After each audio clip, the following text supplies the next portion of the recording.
Ako po si Jiva Giganto. At ako naman po si Michael John Envoltorio. At ako po si Cheska N. Bulawan. At ako naman po si Ryan Pabor. Kami po ang saro sa mga grupo at TVL 12 Camarines Norte, Catinago National High School para magsagibo ng sarong panayam, interview, manood sa media information and literacy.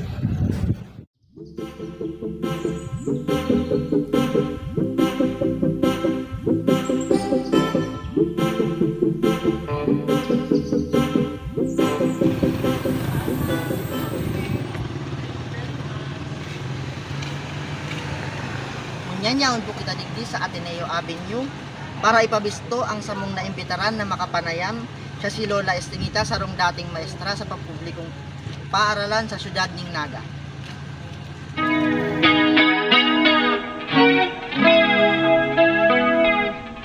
Maray na hapon po, kamusta po kamo Lola po? Ay, nonoy, maray man, arog man niya sa Indo, maugma, maski gurang niya. Ayun po. Ano po ang sa imo pong pangaran po? Ang pangaran ko, Estelita Vioda de Oco, Ayun po, magayon po na pangalan po. Pila na po ang sa imo pong edad po? 84. Opo. Ano po ang sa imong kapanganakan po? Kasaring ka po pinanganak. January 5, 1940. Po. Natatandaan mo po wala po ano po.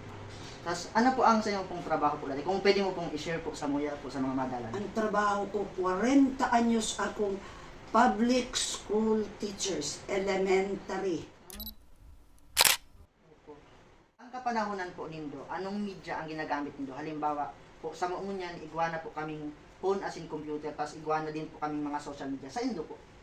Kadtong kapanahonan mi telegrama, pagkatapos surat, yung man lang bagalyan ang natatandaan ko.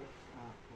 Pangadwa pong kahaputan po. Ano po si mga napansin nindong pagbabago na sa kapanahonan nindo kadto lalo na sa paghahanap ng impormasyon ngunyan na kapanahonan? Ayun mo niyan, di pasil na tanyaon ang bagagabos ang social media. Kami kadto, haloy-haloy mag-abot ang surat, ang telegrama.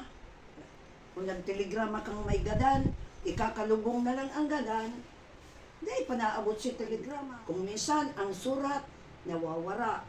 Kung minsan ang surat, nakakaparakit garo sa post office. Kung iba katong post office, at kung yan, aram ko di gwa pa man. Kung aram mo yan, na aram ko man na madali nang maray ang komunikasyon. Sa pangatlong ano po, nagbabasa man po kami mga dyaryo po para po makakuha po ng mga informasyon o may TV na po kami kang panahon po. Ngunyan, mayo na po nakakabasa ta mapulog na ang mata, malabo na ang mata sa edad kong ini.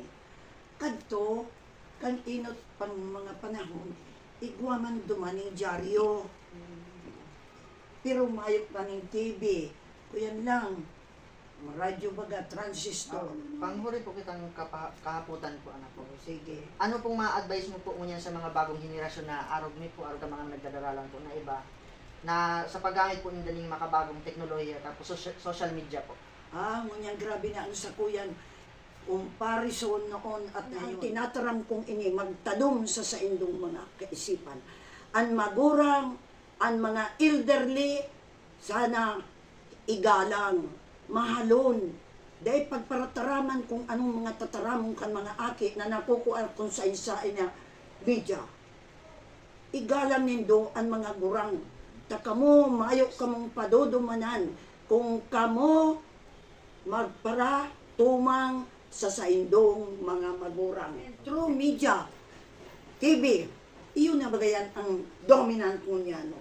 Kaya kamo, nanyaon digdi, kamong apat, sana makakuha ka mo ng leksyon sa sakuya mga aking teacher for almost 40 years in the elementary grade 6. Kaya ako, maakong ibang pig-develop good citizenry of the country. Yaon yan sa satuyang preamble kang Philippine Constitution. Dahil kita ma-develop ng genius, number one aim of the Philippine Constitution, to develop an upright and good citizenry. Bako kita mag-develop ng bright, bako kita mag-develop valedictorian, summa cum laude. What is very important, is the moral character of every individual Filipino. Salamat po sa sa imong mga advice po. Maugmaon po ang sa imong mga makuha po na sa mga advice po nagdarakula po sindang maray. Salamat po. Mag-bless.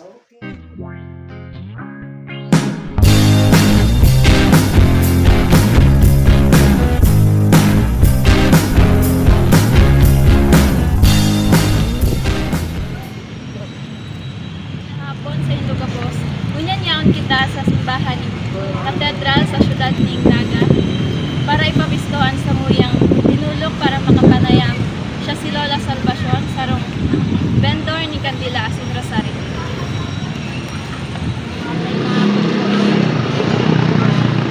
Alam mo naman po kung saan kami pwede po maaraman lang sa iyong pangalan. Ako pa lang si Salvation Pineda. Isa na Minister sa Green First, dyan sa may Conception Pineda. Sa imong edad po, Ano, sa imong dating trabaho po, ngunyan, ano na ako, 1959. Pero sa Lunes, 60 na ako. happy birthday po. Thank you. Salamat. Sunod pang makakabutan, ano pong paagin nito para makapadara ng mga mensahe sa mga nararayo pong kamag-anak mo sa mga mahal mo sa buhay? Ay, masulat yung patapos yan sa Pilipinas. Ngunyan, hindi ako garungayok na kayo. Tapos sa bawa yung cellphone, high-tech na maraming pinapanahon. Nasunod na po itang kapitilan. Ano po si mga problema na na-experience nito sa pagpadara sa pag-isipin ng mga alphabet surat at mga mensahe po?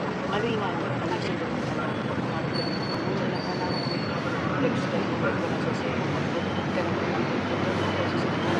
Madali ko, pinisalan ko, madali pa.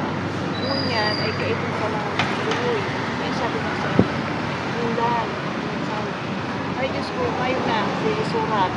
Tapos nasabi sa ano, kaya lang mo nagsurat sa kuya. Sabi ko, pira lang kasusurat ko sa kuya. Ito na, na-stop ka sa ano, sa Koreo, sa mabagalong kaya ka ito sa Migaro na ina igusan pa ang sulpinda galing ito ngunyan garo baga inari na yan po sa office na yan ano Sa pang-apat ko sa huling paano mo pa makukumpara ang makumpara paggamit ng mga media card kasi pwede po negative or positive po na pagkumpara. magayon din kaya ito sa lulo